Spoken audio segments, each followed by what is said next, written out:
লোপামুদ্ৰা ভট্টাচাৰ্যৰ গল্প বিশ্বাস বিজ্ঞান। কেৰেছ।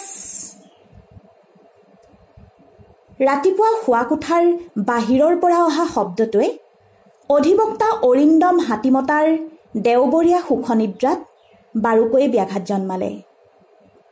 বাগৰ এটা মাৰি তেখেতে সুপ্ৰীতিৰ গাৰুটো গাৰ কাষলৈ টানি আনিলে। একমাত্ৰ জীয়ৰী প্ৰিন্সি হয়তো এইকেইদিন দেওবাৰে লোৱা উচ্চ গণিতৰ বিশেষ ক্লাছটোলৈ গৈছে। সুপ্ৰীতি ঘৰুৱা কামত ব্যস্ত মানে আজি হয়তো অলপ বেছিয়েই হৈছে। অৰিন্দম হাতীমতাই গাৰুটো মূৰৰ ওপৰত দি শুবলৈ যত্ন কৰিলে। আচলতে তেখেতে আজি বেলি ওপৰলৈ উঠালৈকে শুব বুলি ভাবিছিল। যোৱা কিছুদিন ধৰি তেৰা বেকা গোচৰবোৰত লাগি থাকোঁতে মানসিকভাৱে তেখেত অলপ ভাগৰুৱা হৈ পৰিছিল। কিন্তু বিধাতাৰ খোজ, সেই সুখনিদ্ৰা অধিবক্তা হাতীমতাৰ কপালত হয়তো নাছিল। কেছৰ কথা ভাবোঁতেই তেখেতৰ মনলৈ আহিলে যে এনেকুৱা এটা দেওবৰীয়া ৰাতিপুৱাতেই ডাক্তৰ অনুপ বৰদলৈ তেখেতৰ ঘৰ ওলাইছিলহি। সেইদিনা অৱশ্যে অৰিন্দম সোনকালে উঠিছিল। মানুহজনে ঘৰতে লাগি থকা অৰিন্দমৰ কাৰ্যালয়টোলৈ সোমাই আহি তেখেতৰ লগত কৰমৰ্দন কৰি নিজৰ চিনাকিটো দিছিল। ডাক্তৰ অনুপ বৰদলৈ, স্ত্ৰী ৰোগ বিশেষজ্ঞ, গোলাঘাটত ঘৰ আৰু কৰ্ম। অৰিন্দম হাতীমতাই মানুহজনক বহিবলৈ দিলে। গৰ্ভপাতৰ সময়ত অধিক ৰক্তক্ষৰণৰ ফলত মহিলাৰ মৃত্যু। আপুনি এনেধৰণৰ কাম প্ৰায়ে কৰিবলগীয়া হয় নেকি? অৰিন্দমে ডাক্তৰ বৰদলৈক সুধিছিল। নাই, মানে কেতিয়াবা কৰিবলগীয়া হয়। মানুহবোৰে ইমান হেঁচা দিয়ে যে কিছুমানে ভৰিতেই ধৰেহি। মানুহজনে হয়তো ইতস্তত বোধ কৰিছিল। এই হেঁচা দিয়া মানুহবোৰৰ তালিকাৰ কোনো এটা বিন্দুত অৰিন্দম আৰু সুপ্ৰীতিৰ নামো আছে। অৱশ্যে চিকিৎসকজন ডাক্তৰ বৰদলৈ নাছিল, যোৰহাটৰ এজন আছিল। আপুনি তেওঁলোকক বুজাইছিল নে? বুজাইছিলোঁ বহুবাৰ। তেওঁলোকৰ প্ৰথম সন্তান হৈ যোৱাৰ 3 বছৰ হৈ গৈছিল। বৰ সুন্দৰ ব্যৱধান আছিল, কিন্তু নামানিলে। অৰিন্দমে নিশ্চিত উত্তৰটো জানিও প্ৰশ্নটো সুধিছিল। অৰিন্দম আৰু সুপ্ৰীতিকো চিকিৎসকজনে এইদৰেই বুজাইছিল। তেওঁলোকেও মনা নাছিল, মানে অৰিন্দমে মনা নাছিল। সুপ্ৰীতিৰ দ্বিতীয় সন্তানলৈ ক'ব নোৱাৰাকৈয়ে হেঁপাহ এটা জাগিছিল। কিন্তু অৰিন্দমৰ সেই সময়ত দ্বিতীয় সন্তান ডাঙৰ দীঘল কৰিবলৈ সামৰ্থ্য নাছিল। তেওঁ সেই বুলিয়েই ভাবিছিল। ওকালতি কৰিবলৈ আৰম্ভ কৰিছিলহে। চহৰত নিজৰ মাটি এটুকুৰাই নাছিল। সেই সিদ্ধান্তৰ বাবে তেওঁ বহুতৰে ককৰ্থনাও শুনি আহিছে। আমিবোৰে অতগাল এনেয়ে ডাঙৰ কৰিলোঁ। আজিকালিৰ মাক বাপেকবোৰে কেৱল নিজৰ সুখ আনন্দকহে চিনি পায়, ইত্যাদি ইত্যাদি। অৱশ্যে অৰিন্দম তাৰ বাবে কোনোদিন অনুতপ্ত হোৱা নাই। সুপ্ৰীতিয়ে কেতিয়াবা কথাটো উলিয়াবলৈ বিচাৰিলেও অৰিন্দম যিকোনো প্ৰকাৰে ফালৰি কাটি আহে। ঘটনাটো পিছে কেনেদৰে হ'ল? ব্লিডিং বেছি হ'ল? হয়, ব্লিডিং কোনোপধ্যে ৰখাব পৰা নাছিলোঁ। মই মোৰ নিজৰ গাড়ীৰে মানুহগৰাকীক যোৰহাটলৈ লৈ আনিছিলোঁ। কিন্তু একো ফল নধৰাত মই পুনৰ উভতাই নিছিলোঁ। কিন্তু বাটতে বুজি পাইছোঁ। এতিয়া মানুহগৰাকীৰ স্বামীয়ে আপোনাৰ বিৰুদ্ধে আদালতৰ কাষ চাপিছে। হয়, মানুহজনে চমুকৈ উত্তৰটো দিলে। সুপ্ৰীতি অসম্ভৱভাৱে ভয়াতুৰ। ডাক্তৰক কৈছিল তাই, মেনুৱেল এবৰ্চন নকৰে, পিলহে খাব। চিকিৎসকজনে সেইটো নিৰাপদ নহয় বুলি কৈছিল, কিন্তু তাই মনা নাছিল। শেষত চিকিৎসকে প্ৰেছক্ৰিপশ্যনত দৰৱৰ নাম লিখি দিছিল। পিল খায়ে সুকলমে কামটো শেষ হৈছিল। পিছে ডাক্তৰ বৰদলৈৰ মুখত শুনা কাহিনীটোৱে অৰিন্দমৰ নোমবোৰ খন্তেকৰ বাবে থিয় কৰাই দিছিল। সুপ্ৰীতিৰ লগতো এনে কোনো দুখজনক ঘটনা হোৱা হলে কি হলহেঁতেন বাৰু? অৰিন্দমৰো ডাক্তৰজনৰ ওপৰত হয়তো খং উঠিলহেঁতেন। কেছ কৰি যেনে তেনে ডাক্তৰজনক এসেকা দিয়াটো অৰিন্দমৰ বাবে তেনেই সহজ কথা হলহেঁতেন। কিন্তু সুপ্ৰীতি, তাইক জানো ঘূৰাই আনিব পাৰিলেহেঁতেন? ডাক্তৰ বৰদলৈৰ কথাবোৰ কাগজত টুকি থকা অৰিন্দমৰ হাতখন অজানিতে কঁপি উঠিছিল। এতিয়া আপোনাক মই বচাব লাগে, নহয়নে? আপুনি যেনে তেনে হলেও কিবা এটা কৰিব পাৰিব বুলি বিশ্বাসতে আহিছো মই। ডাক্তৰ অনুপ বৰদলৈ হয়তো অৰিন্দমৰ সমবয়সেই হ'ব। যদিও আগফালৰ চুলিকেইডাল সৰি তালুখন ওলাই যোৱাত তেখেতক বয়সতকৈ অধিক বয়সীয়াল যেন লগা হৈছে। তাতে সেইকেইদিনৰ মানসিক চাপ মুখত প্ৰকট হৈ উঠিছিল। কথাবোৰ কওঁতে তেখেতে সঘনাই হাতেৰে মুখখন মোহাৰি আছিল। অৰিন্দম হাতীমতাই যিমানখিনি পাৰে চেষ্টা কৰিব বুলি মানুহজনক কথা দি বিদায় জনাইছিল। সমগ্ৰ ঘটনাটো অৰিন্দমে ভালদৰে জাৰি জোকাৰি চাইছিল। সেইদৰে যাৱতীয় কাম কাজবোৰো আৰম্ভ কৰিছিল। ডাক্তৰ দোষী সাব্যস্ত হলে কমেও 7 বছৰলৈ ৰঙাঘৰত সোমাব লাগিব। হাতীমতাৰ দৰে উকিল লৈও ডাক্তৰ হাৰিলে। শুনিবলৈ কথাটো আচলতে বৰ বেয়া লাগে। পুনৰ এদিন ডাক্তৰ বৰদলৈৰ লগত মুখামুখিকৈ আলোচনা হল। মানুহগৰাকী গোলাঘাট চহৰৰে আছিল নে? নহয়, কাষৰ মূৰফুলনি অঞ্চলৰ আছিল। মূৰফুলনি সেই যে নামবৰৰ ফালে যাওঁতে পাই যায়। হয়, ৰাস্তাটো এতিয়া বৰ বেয়া হৈছে। মানুহগৰাকী কিহত আনিছিল? চাইকেলত আনিছিল। চাইকেলত কিয়? সেইফালেতো ট্ৰেকাৰ আহি থাকে। ট্ৰেকাৰ মেজিক সকলো আহে, কিন্তু সেইদিনা হঠাতে কোনো সংগঠনে অসম বন্ধ দিছিল। গাড়ী মটৰ একেবাৰে চলা নাছিল। টাউনৰ দোকান পোহাৰ কিছুসংখ্যক খুলিছিল। মানুহজনে মোলৈ ফোন কৰি চেম্বাৰ খুলিছো নে নাই খবৰ লৈছিল। খোলা বুলি কোৱাত চাইকেলতে মানুহগৰাকীক লৈ আনিছিল। এই যে বেয়া ৰাস্তাৰে তেনে এগৰাকী মানুহক চাইকেলত লৈ আনিলে, সেইটো আমাৰ বাবে এটা শক্তিশালী যুক্তি হ'ব পাৰে। ডাক্তৰ বৰদলৈয়ে যেন কথাটো ঠিক ধৰিব পৰা নাছিল। কিন্তু বৰদলৈক বিপদৰ পৰা উলিয়াই নিবলৈ অধিবক্তা হাতীমতাই ইতিমধ্যে দুৱাৰখনৰ সন্ধান কৰি উলিয়াইছিল। তলাটো খুলিবলৈহে কাঠিটো বিচাৰি আছিল। মানুহগৰাকীক চাইকেলত আনিছিল আৰু সেই সময়ত তেখেতে গৰ্ভধাৰণ কৰা প্ৰায় 3 মাহ হ'বলৈ হৈছিল। এনেতে যদি মানুহগৰাকীক গৰ্ভজনিত কোনো সমস্যাৰ ফলত মৃত্যু হোৱা দেখুৱাই দিব পৰা যায়, তেতিয়াহ'লে ডাক্তৰ বাচি যাব।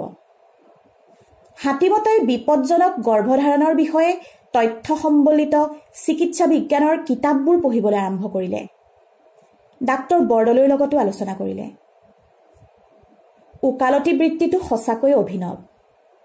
প্ৰয়োজনত যদি আজি চিকিৎসা শাস্ত্ৰ মেলিব লগা হৈছে, কালিলৈ কাৰিকৰী বিজ্ঞান মেলিব লাগিব।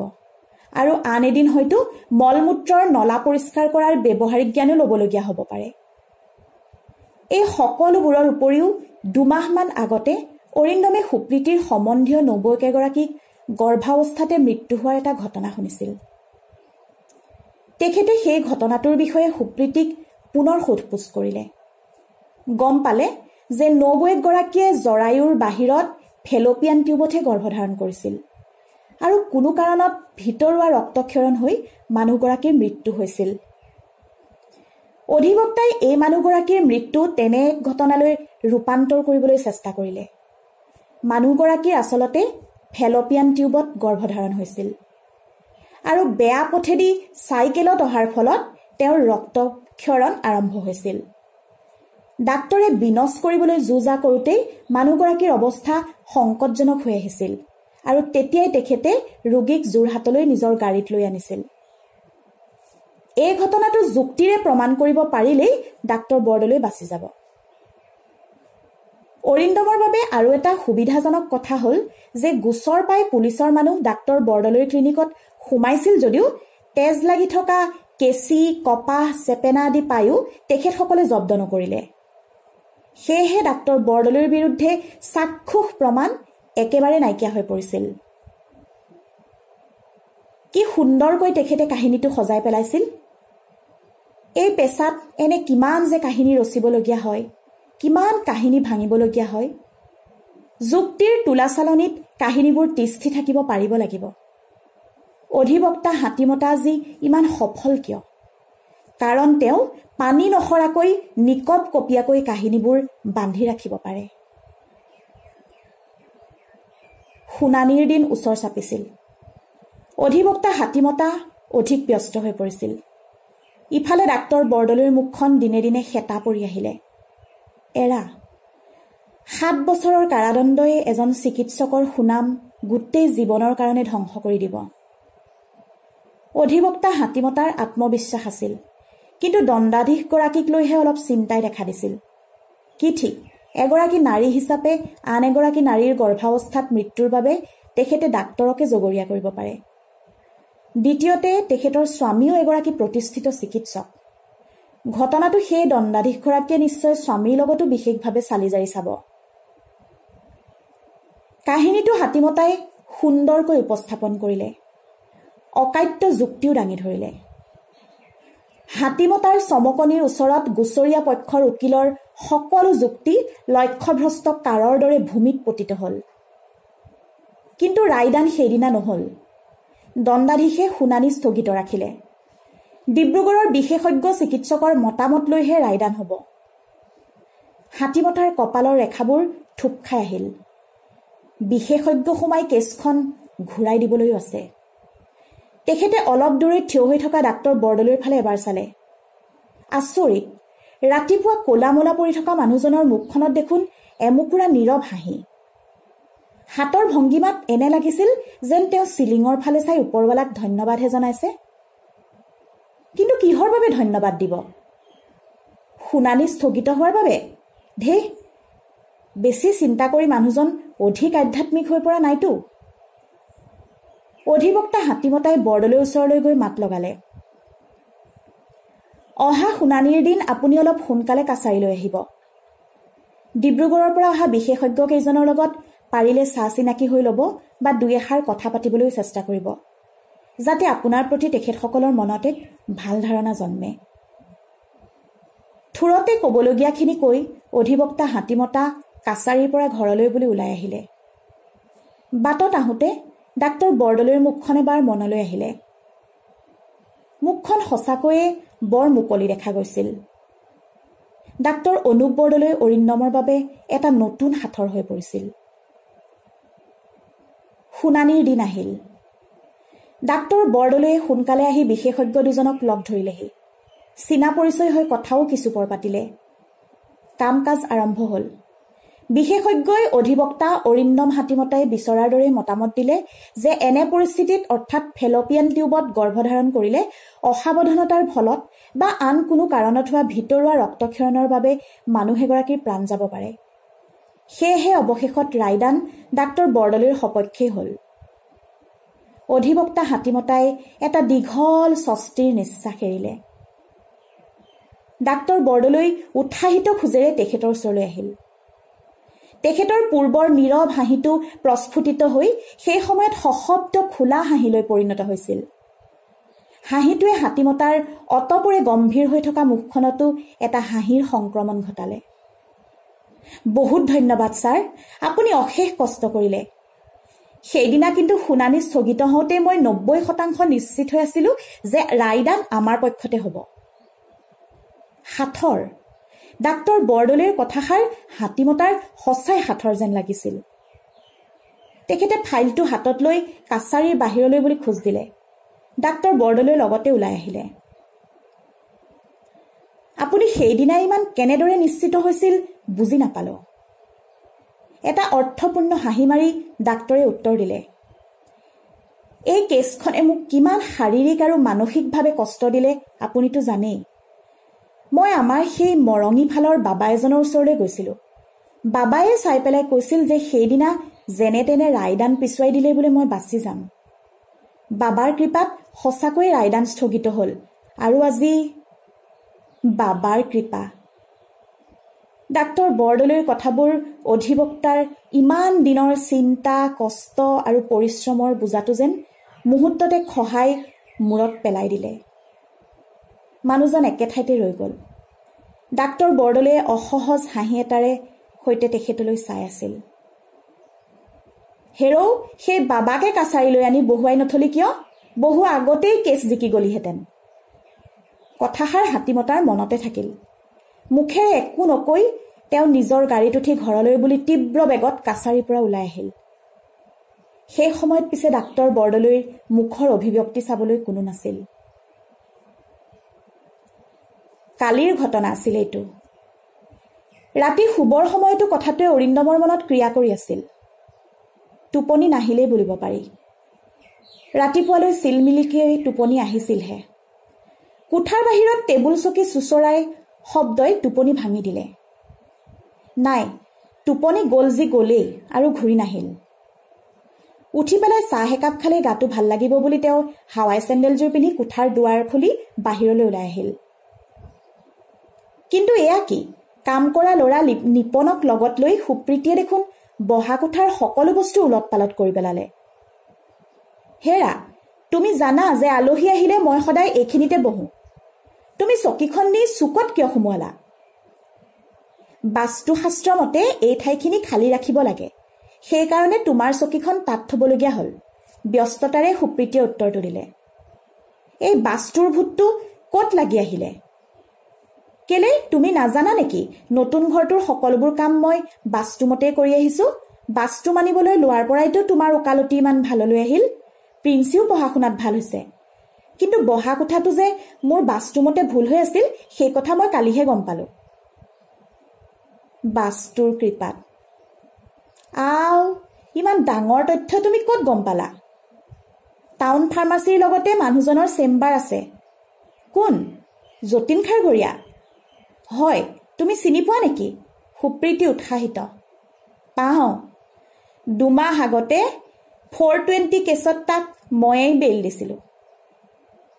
কথাষাৰ কৈ অধিবক্তা হাতীমতাই দাঁত ঘঁহা ব্ৰাছডালত পেষ্ট অলপ লগাই ল'লে। সুপ্ৰীতিয়ে হয়তো অৰিন্দমৰ কথাষাৰ বিশ্বাস নকৰিলে। তাই আগৰ দৰে আপোন মনে কামবোৰ কৰি আছে। নহয়, বাস্তুশাস্ত্ৰমতে কামবোৰ কৰি আছে।